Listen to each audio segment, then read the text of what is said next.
Hello, my book and wax friends. I am Amber. Welcome to my channel if you're new. Welcome back if you're returning. So glad to have you here with me. I post about all things books and home fragrance, and today's video is a book video. I just, if you watched, talked about my most disappointing reads of 2025.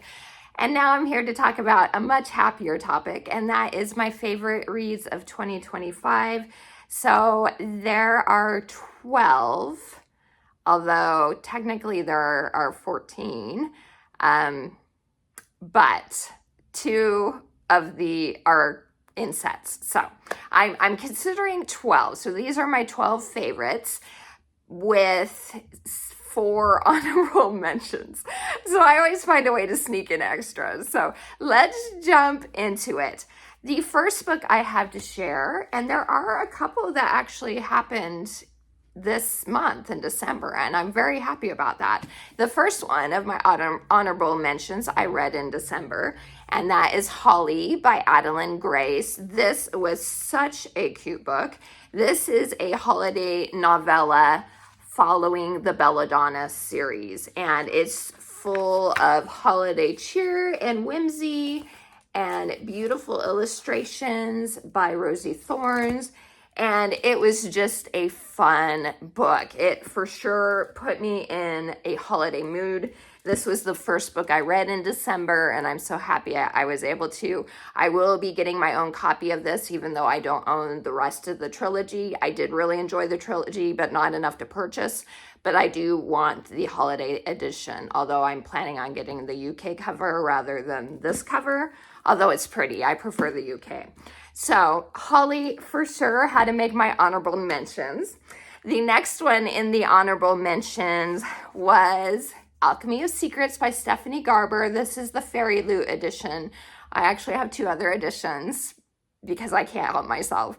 But this is Stephanie Garber's adult debut novel. It was a Alice in Wonderland down the rabbit hole type of story. You didn't know what was up or down. It was a mystery, mostly with magical elements in it. It didn't have a lot of romance. Just an FYI, if you were thinking there was going to be a lot of romance, there is not a lot. But I had a great time, did not know what to expect the whole read, and I did love it. It just did not give me that 5-star feeling that her Once Upon a Broken Heart books gave me. So honorable mention though, for sure. I do recommend it. The next honorable mention I have, I just realized I have 5 honorable mentions, not 4. 5, okay. The next one I have is Beg, Borrow, or Steal by Sarah Adams. This is her third book in the When in Rome series. The final book in this series does come out this month, if not already. I know it was towards the end of December it was coming out, but this is the 3rd book. And this was my favorite of the 3. It is about the oldest sister of the sibling group.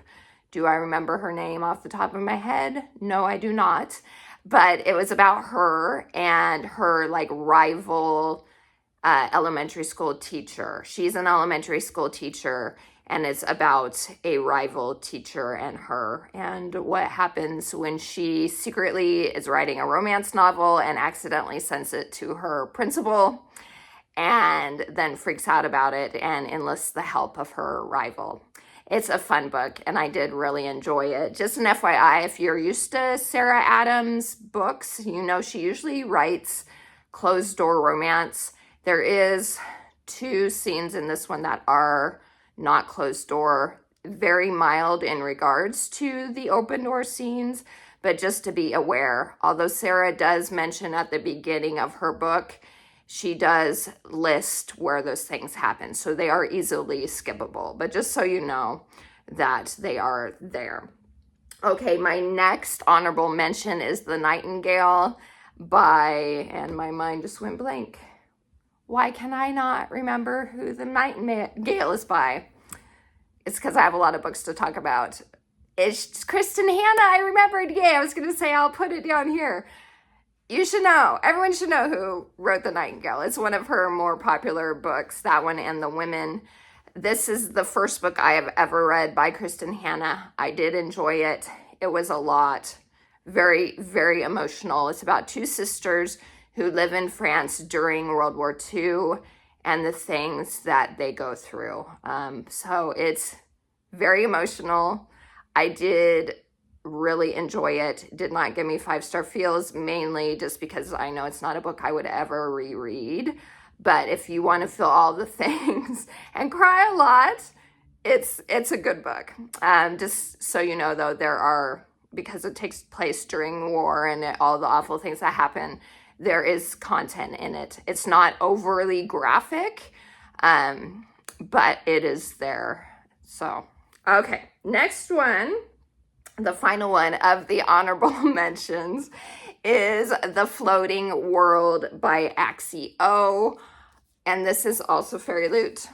And look at just how beautiful this is. Oh, this was close to giving me 5-star feelings. This is such a cute, whimsical fantasy book about a girl who has this light ability, and people are hunting her is pretty much what it is, for various reasons. And this soldier, he is one of the ones that is looking for her, but he doesn't realize it's her, and he helps her. They help each other to get to a certain destination so she can help her adoptive brother or uncle. I think she calls him uncle. But he's like a brother to her. So lovely, lovely book. I'm excited to read the second one. I'm just waiting for my Fairy Loot. I did purchase the second book, Fairy Loot edition, so I'm waiting for that one to come before I read it. But I'm pretty sure that it's out now. So I highly recommend this one. All right, moving on to the ones that are my actual 5-star favorite reads of 2025. The first one, and it is from least favorite of my favorites to my most favorite. So let's get into it. My first on the list is a classic, a children's classic, and it is The Little Prince by, I can never say his name, but you'll see it here in the picture. It's a French author, and it's been translated into English. Most people should know about The Little Prince. He comes to Earth, and he befriends a man whose airplane crashes, and it's an allegory for like what's important in life and love and that sort of thing. And it was wonderful. It's making me tear up just thinking about it. So it's a wonderful book, and I do highly recommend it, whether you are a child or not. Definitely not a child, and I loved it. So that is The Little Prince. The next book on my list is Just Like Magic by Sarah Hoggle, however she says it. I originally rated this 4.75, but I read this in January, as I've thought about it through the year and keep on recommending it to people as a holiday read, I'm like, you know what? I've really liked this book, and so it's being bumped up to 5 stars for me. So if you are still in the mood for Christmassy holiday reads, I highly recommend this one. It has some language in it. It's not a lot, but there is a little bit of language, no F-bombs, but a tiny bit of other things, just to be aware. But it is there's only kissing in it, and so you don't have to worry about any open door scenes if you are one that likes to avoid those things. But it is about a girl named Betty, and she was an influencer. She comes from a famous family in that her grandmother was like a starlet in the 60s or something like that. So super famous. And Betty, throughout her life, always got compared to her grandmother.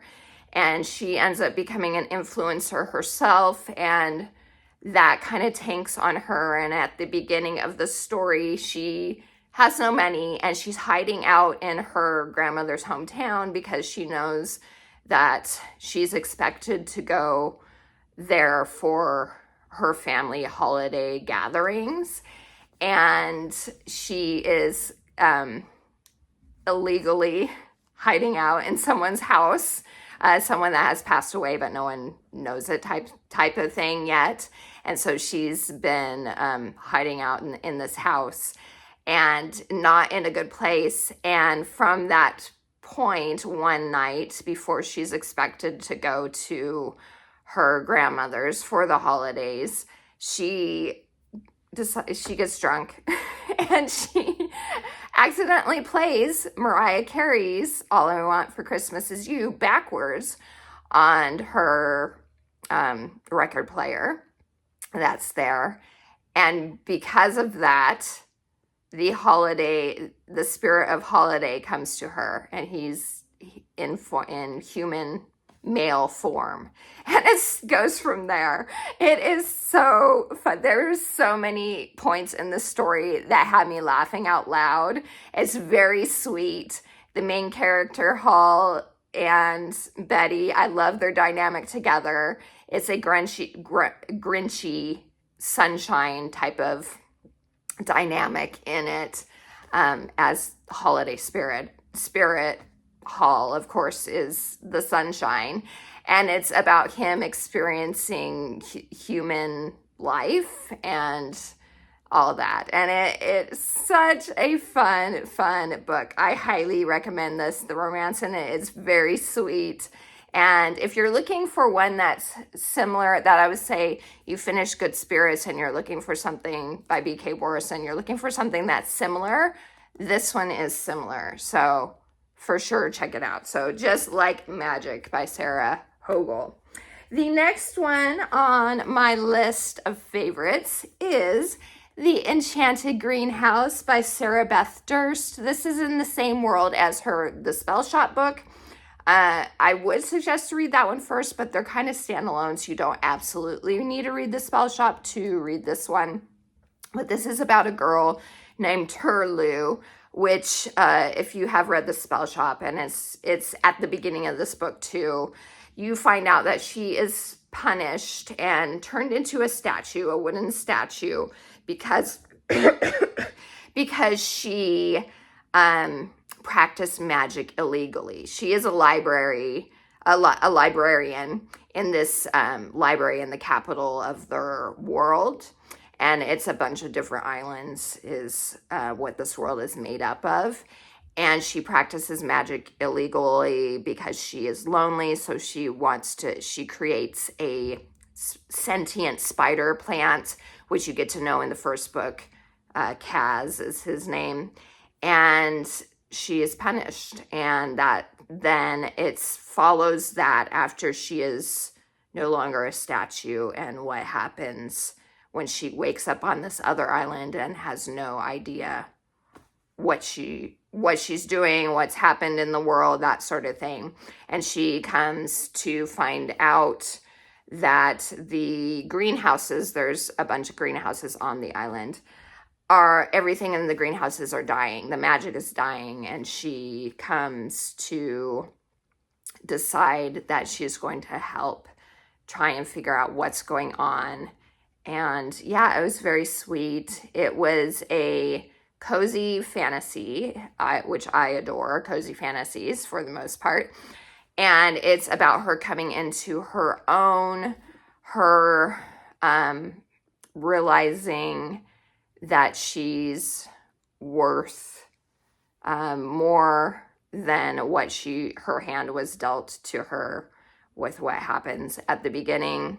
And it's about her becoming brave and overcoming the trauma that she endured from being turned into a statue. So there is a sweet love story in this one too. It also has a little bit of a grumpy sunshine aspect to it. And yeah, it was wonderful and I loved it. So The Enchanted Greenhouse. And I'm excited. The third book in the series, I don't know if there's going to be more than 3, but that one is coming out in 2026 and I am excited about it.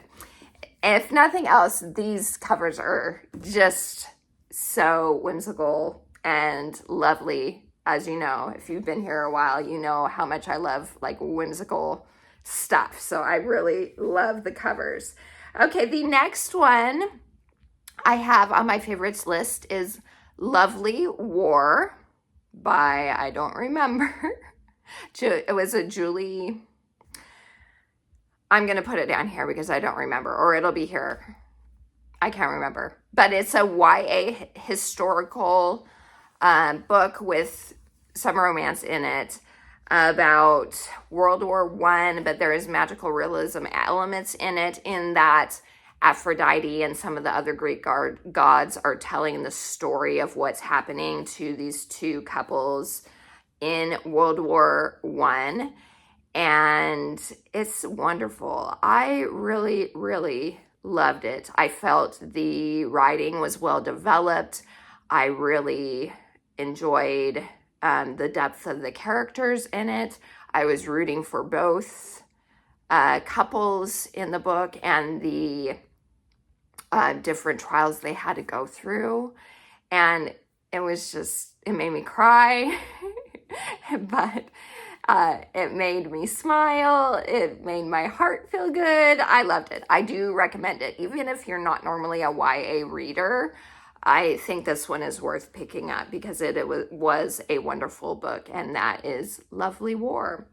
The next one after that, this is another one I just read in December, and I loved it so much. That is Christmas with a Crank by Courtney Walsh. Courtney Walsh does write clean romance or women's fiction books, and this is about a girl named Olive and a guy named Liam. And they end up, Liam's family have owned for years and years a Christmas tree farm. And his parents decide that it's going to be the last year and they're selling the farm. And he has moved away. He hasn't wanted anything to do with the Christmas tree farm, even though he had been expected to inherit and take over the farm after his parents retired.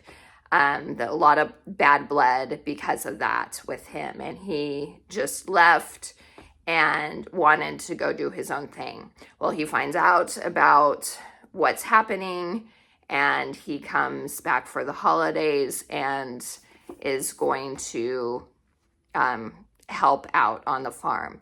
Now, the mother of Liam asks Olive, who's a very artistic type of person, and she has a ton of ideas. She asks her to take over planning the best last Christmas tree farm Christmas. And so it's about what happens, and romance may ensue in this. And I loved it. It was great. Stay tuned for my wrap-up. I'll talk a little bit more about it, but I loved it. It was such a cute story. As I said, one of my favorites of the year. So that is Christmas with a Crank. After that is Yumi and the Nightmare Painter by Brandon Sanderson. This is in his Cosmere universe, but it is a standalone. You do not have to read all the other books in the series to understand this book, but I know there are Easter eggs in it. I love this one so much. It has different like Korean and Japanese type of elements to it that I really enjoyed. I love the two main characters of Yumi and Nightmare. Painter is his nickname. Nikoro is his real name. I loved both of them. It had a Freaky Friday type of element to it in the story, where they end up switching bodies in their own worlds. They don't know each other until this happens. And then one of them's a spirit during being on the one person's world, and then another one is the other person type of thing. And they have to learn to work together and figure out why this is happening. And I loved the development of their characters together, and I loved how the relationship develops, and I loved it. It was so good. Another one that did make me cry, but it made me smile and feel all the good feelings as well. I adored it. So That is Yumi and the Nightmare Painter. After that is another cozy fantasy, and it is Cat Dragon. This is by Samantha Birch, and this was the most adorable Halloween-y fall book, and highly, highly recommend it. It is fully a fantasy book. It takes place in a fantasy land, and what is her name? I cannot remember her name. It does not say on the back. Oh, Aloysia, that's right.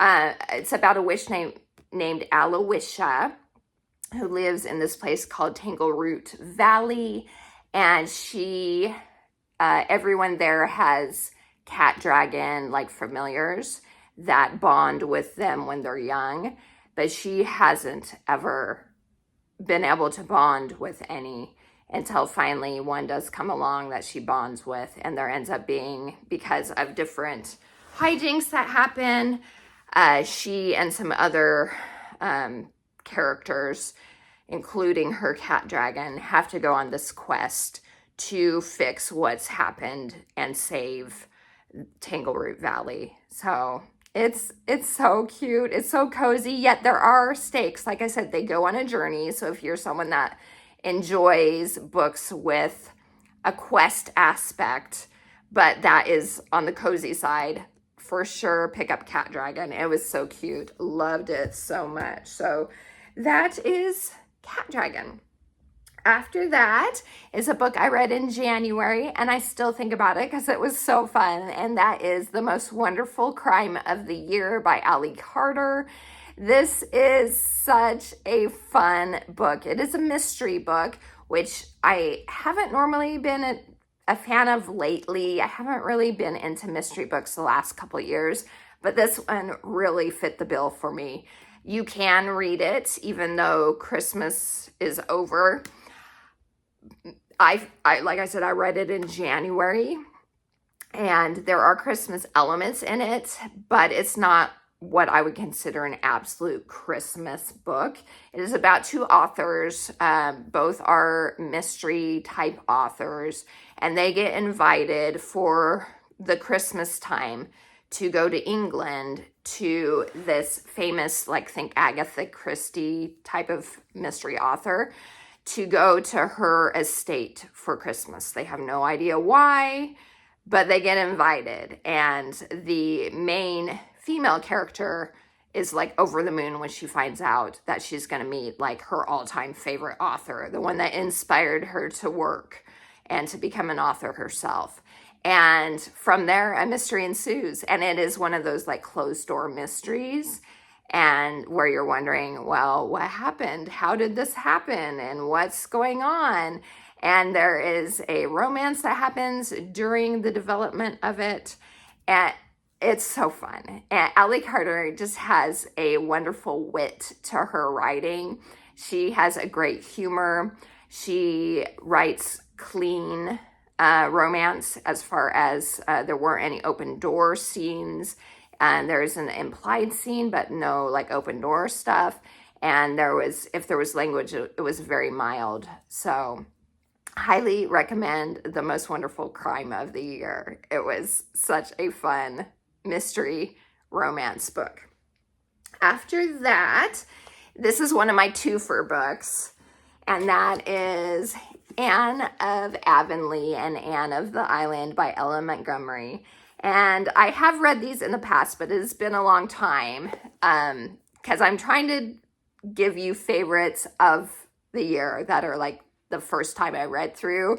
Otherwise, of course, I did read through Once Upon a Broken Heart twice this year, but I've read them before, and so I'm not including them. I could say those are honorable mentions as well, but this has been so long since I've reread the series that I wanted to include these. So Anne of Avonlea and Anne of the Island are following Anne of Green Gables. So this is the second, there we go, and third book in the series. There is 8 books in total, and this is following Anne as she's grown up more. So in Anne of Avonlea, Anne of Avonlea. She is 16 at the start of the book, and she's become the school teacher in the Avonlea school, and it follows her life for a couple years.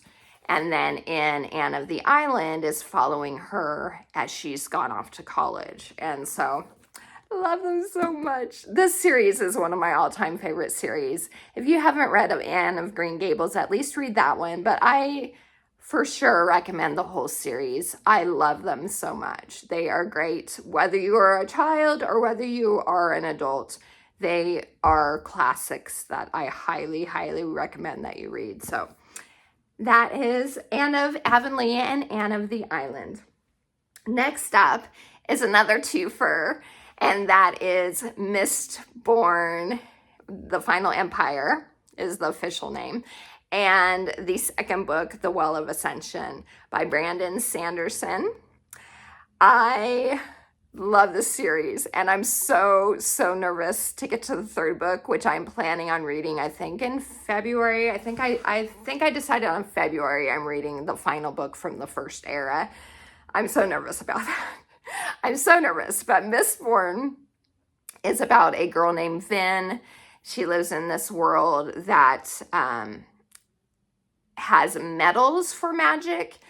People that are have this ability, not everybody has the ability, but if they do, they can ingest a certain metal and can use that metal to have this magical ability. Well, if you are a Mistborn, that means you can use any of the metals and have the various abilities that the metals can give you. And so it's following Vin and a found family that she ends up coming into, and they're trying to overthrow the Lord Ruler and the government is what it comes down to. There's a heist element to it, found family, trying to overthrow the government. The character development in it is stellar. I loved all of the characters, and it will take you on a wild ride, let me tell you, because Brandon Sanderson is not afraid to do what needs to be done to further the story. So, but with great character development, they're wonderful. So that's all I'm going to say, though, because I don't want to spoil anything that happens in further after The Final Empire. So that is Mistborn series. Loved it so much. Okay, after that is my second favorite book of the year, and that is Sunrise on the Reaping by Suzanne Collins. This is a prequel to the Hunger Games series, and it is about Haymitch's story, Haymitch's games. If you are familiar with Hunger Games at all, Haymitch is the mentor to Katniss and Peeta in the original trilogy. And so he's always been a favorite character of mine. So when Suzanne Collins announced that this book was coming out, I was over the moon ecstatic because I always wanted to know what happened during his games. And you definitely find out in this book what happened to him in his games. I loved how you could see how Haymitch became the person he is in the original trilogy. I loved the extra characters that we got to see that do end up showing up in the original trilogy. And I just thought it was the best. It was my second favorite book. It made me cry, it made me sob, but I loved every minute of it. It ripped out my heart, but I loved it ripping out my heart. Yeah. Do you need to read Ballad of Songbirds and Snakes? No, because I didn't read that book. I refuse to read that book. I hate snow, and I don't need to know what happened to him to make him who he was. So as someone that didn't read that book, you do not need to read it. You can figure out kind of what happened in his story by some of the things that happen in Sunrise on the Reaping. So definitely, in my opinion, you don't need to read his book. So That is Sunrise on the Reaping. Highly recommend it. Highly recommend you read the original trilogy first, though. Even if you've only watched the movies, read the books. The books are, even though I really enjoy the movies, the books are always better. So definitely read those, which I did. I reread them this year too, to get prepared for Sunrise on the Reaping. Okay, and finally, my favorite book of the year, and I read this in January or February. The minute it came out, I read it. And that is Emily Wilde's Compendium of Lost Tales by Heather Fawcett.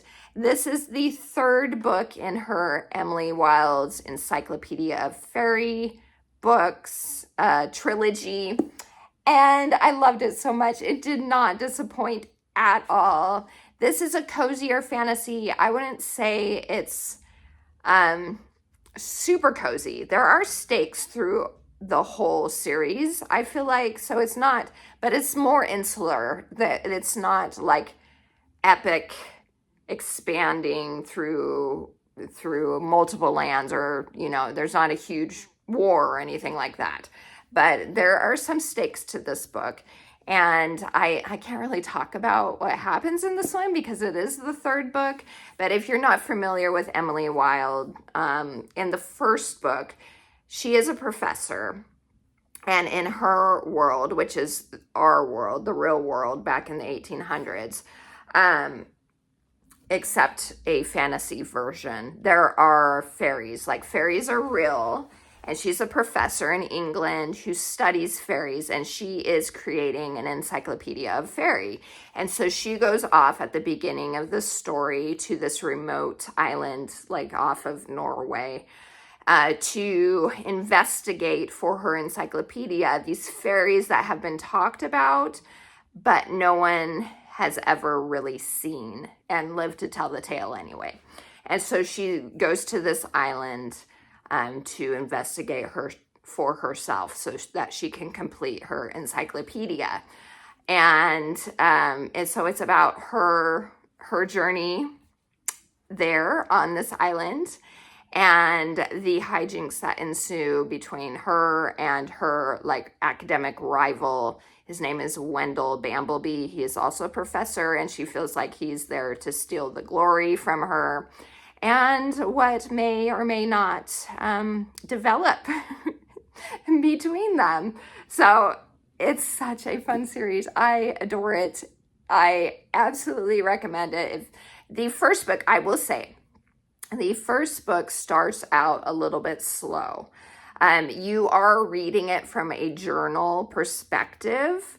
So you're reading it from Emily's like journal entries is what it is. So if you love that sort of thing, you love journal type of novels, epistolary type of novels as well. If you like things like that, I think you will really like this. But an FYI, just so you know, it started out slow. The first book did for me. But after Wendell showed up, mainly, is when it kind of picked up for me, once he showed up on the scene. So I would say give it a minute and get through it, but it's worth it. It's so worth it. So my number one favorite book of 2025 is Emily Wilde's Compendium of Lost Tales. That's it, you guys. So that is everything that were my favorites for 2025. Let me know down in the comments, what was your favorite book of 2025 that you read? Whether you just read one book or just a few books or read hundreds of books. Let me know, because I am always on the hunt to add books to my TBR if I haven't read them yet. And it's just fun to share books together. So let me know that down in the comments. And I appreciate all you guys. Please like and subscribe if you haven't yet. I hope you have a wonderful rest of your day. And until next time, TTFN. Ta-ta for now.